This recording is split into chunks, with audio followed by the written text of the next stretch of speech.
keep the ball low.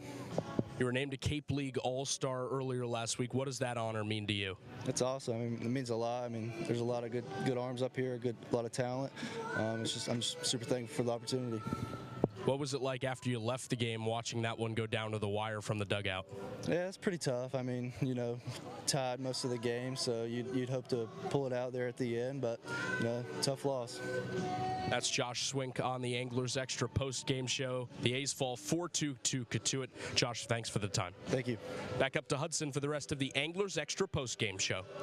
Thank you very much, Jake. Yeah, you heard there from Josh Swink. He had a tremendous game, but the A's still could not come away with a win. His final line ended up being 4 2/3 innings pitched, only 1 hit allowed, no runs, no walks, and 5 Ks. He makes it plenty of time into our final highlights presented by Touchstone Closing, so let's not waste any time. The first runs of the game were scored by Cotuit, and it happened fairly early that the Kettleers took advantage.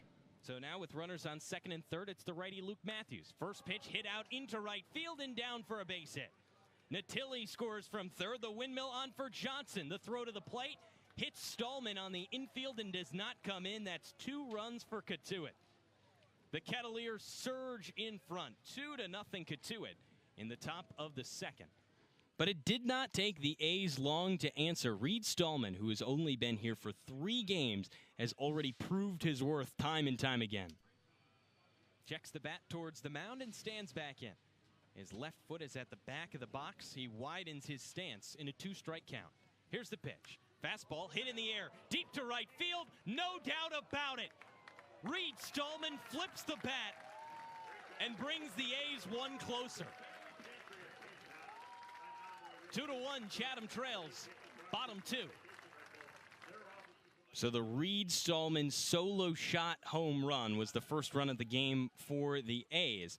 And then a few batters later, Jake Hanley had a chance to add more. Righty Jones comes set. 3-1 to the left-handed hitting Hanley. Fastball drilled. Dead center field. Boggenpaul sprints toward the gap. He makes the catch. Stallman tags from third. The throw goes into second, and Stallman scores standing.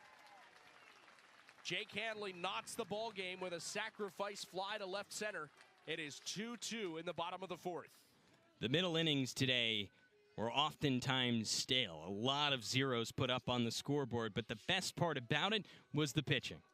Now a ball and 2 strikes on Stevens. Nobody on, 2 out. Swink with a chance to K the side. Lefty comes set. Here it is. Fastball called, strike 3. Josh Swink strikes out the side in order.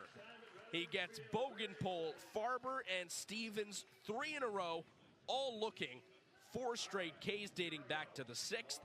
And Chatham heads to the bottom of the 7th with another chance to take the lead.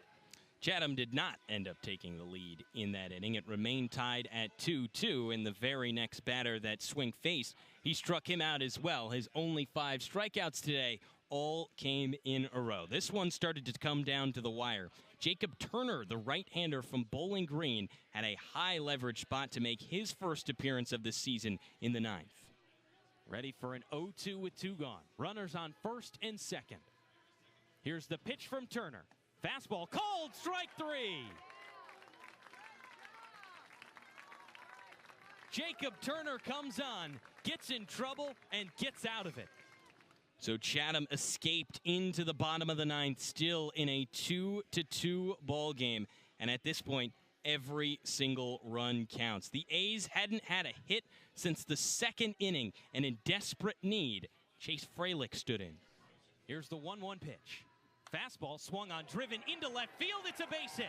Rolls all the way up against the wall in left field. Fralick chugging for second base. Fielded in the left field corner. Fralick puts on the brakes at second and retreats. It's a leadoff double for Chase Fralick, and the first hit for the A's since the 2nd. It was a big spot for the designated hitter, who did just that. He's designated to hit. 2 walks later, and the A's had the bases loaded with nobody gone. This was a prime position in a tie game in the bottom of the 9th to win it. Aaron Beatty struck out. Then Daniel Jackson, who came in for Gavin Gallagher in the 9-hole, also struck out. Then it was Ashton Larson's turn to try to drive one in for the A's and win the game. The 1-0. Swing and a ground ball. Sent right side. Picked up at second. The short way to second base in time. And Cotuit escapes a massive situation.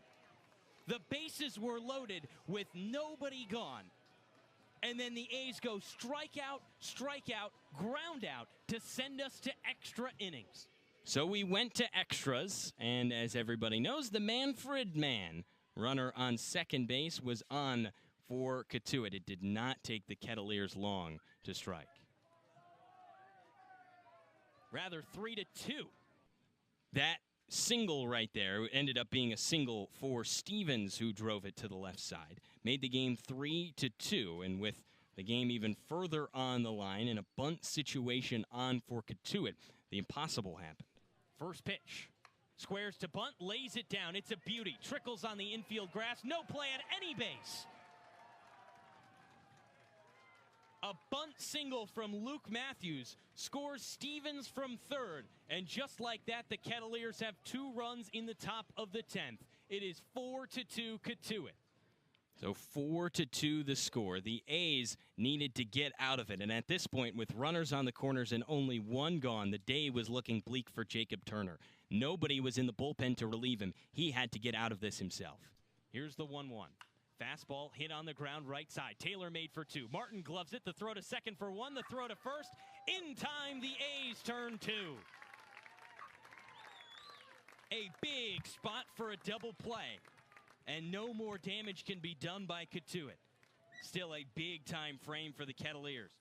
So Cotuit, with those 2 runs in the top of the 10th, only needed the defense to show up big. And that is what happened. A ride to left center field, but in the end, Chatham falls. Cotuit on top of the A's 4-2 in 10 innings. Ashton Larson had a big-time fly out to left field, and that ended the ball game. The A's needed runs in that spot and could not get them. And so Chatham falls in a fashion that it probably should not have. Bases loaded, Jake. Bottom of the 9th. And Chatham just could not get it done with no outs. Yeah, that's the obvious moment to point to. It certainly feels like Chatham should have scored a run. We'll talk to Dennis Cook later tonight. We'll talk to him tomorrow on the manager show. I imagine he will say Chatham should have scored in that inning and won the game. But really, for me, 1 run from one hit from innings 3 to inning 10 is not going to cut it. You can't exactly pin it on the one time where Chatham started to get offense in the middle innings, rather, really in the game at that point. And so Chatham falls to Cotuit 4-2, the final score at Veterans Field. The A's fall to 10-12-3. As up next, it's a trip out to Orleans tomorrow night, a 6:30 first pitch from Eldridge Field. For our producer, Beckett Culkins, and for Jake Klein, I'm Hudson Ridley saying so long. We hope you enjoyed this broadcast of Chatham A's Baseball, and be back here tomorrow, 6:10 Anglers Extra pregame show, up next. Chatham Anglers Baseball 2025 has been brought to you by the Chatham Bars Inn, Chatham Clothing Bar, Touchstone Closing, Mahi Gold, Chatham Paint and Hardware, Sweet Tomatoes Pizza, the Red Nun Bar and Grill, Short and Sweet Ice Cream, Cape Cod 5, and by the Chatham A's. Chatham A's Baseball, Sports Radio, play-by-play, summertime on Cape Cod. This has been an exclusive presentation of Chatham A's Baseball on TRZ Team Line. Chatham on TRZ, Cape Cod.